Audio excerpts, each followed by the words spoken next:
Praise the lord. Today promise. ఇర్మియా గ్రంథము 31 అధ్యాయం 13వ వచనం. వారి దుఃఖమునకు ప్రతిగా సంతోషమిచ్చి వారిని ఆదరించదను.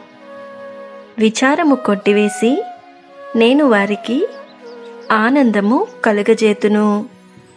గనుక కన్యకలను యవ్వనులను వృద్ధులను కూడి నాట్యమందు సంతోషించదరు.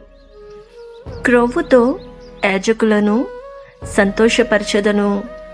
నా జనులు నా ఉపకారములను తెలుసుకొని తృప్తి నొందుదురు. ఇదే యెహోవా వాక్కు. ఆమేన్. ఈ వాగ్దానం మన జీవితాలలో దేవుడు నెరవేర్చునుగాక. God bless you. Presented by Young Holy Team.